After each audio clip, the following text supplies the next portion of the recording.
Баршаңызға сәлем, менің каналыма қош келдіңіздер. Бүгін мен сіздерге бір жасағаннан мінсіз болып шығатын өте дәмді, нәзік, сүзбелі пирогтың рецептімен бөлісетін боламын.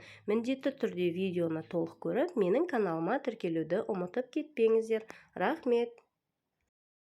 Ең алдымен бізге керек ингредиенттерді дайындап аламыз. Еліктен өткізілген ұнды енді сары майымызды қосып, жақсылап үгетін боламыз. Кәдімгі песочный тесто болғанша үгеміз. Жақсылап осылай дәл видеодағындай үгіп аласыздар.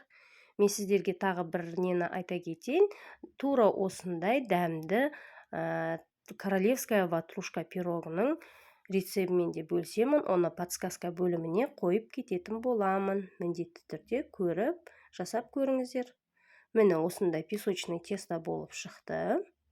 Өздеріңіз көріп тұрғандарыңыздай. Ешқандай май болмау керек. Енді осы песочный тестомызға қантымызды қосамыз.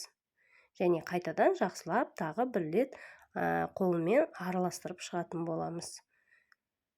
Венчиктің де көмегімен пайдалануға болады, бірақ қолмен тез әрі оңай деп ойлаймын өзім. Енді бір қасық разрыхлитель қосамыз.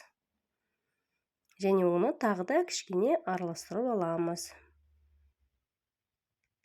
Осымен сүзбелі пирогтың қамыры дайын болды. Ендігі кезекте бізге сүзбелі пирогтың начинкасын дайындау керек. Ол үшін бізге сүзбе керек болады және қант керек болатын болады. Енді мен лопатканың көмегімен жақсылап бір араластырып алдым. Сіздерде де сөйтіп лопатка болмаса кәдімгі шанышқынды қолдана берулеріңізге болады. Осылай жақсылап бір араластырып шығамыз да, оған 3 жұмыртқа қосатын боламыз. Немесе 2 жұмыртқа қосуға болады. Енді өз қалауларыңызша негізі 3 жұмыртқа қосылса өте начинкасы жаңағы творогы көрініп, күшті үлпілдек болып тұрады. Содан кейін блендердің көмегімен осылай үгіп шығамыз.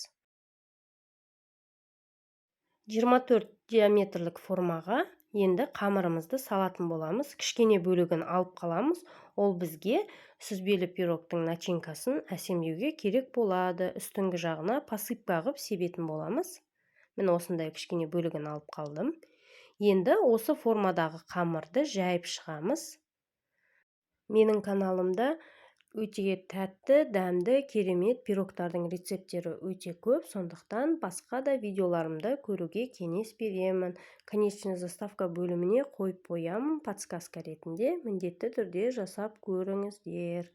Енді начинкамызды осылай құйып шығамыз.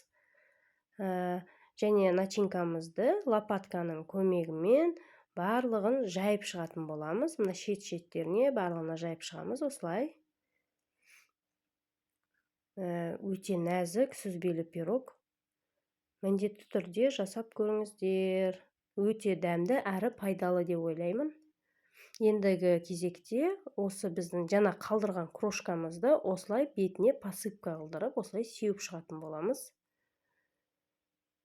Осы қалған қамырды толығымен сеуіп шығамыз. 180 градуста 45 минут пісіріп алатын боламыз. Міне менде пирог толығымен пісті. Толығымен суыды.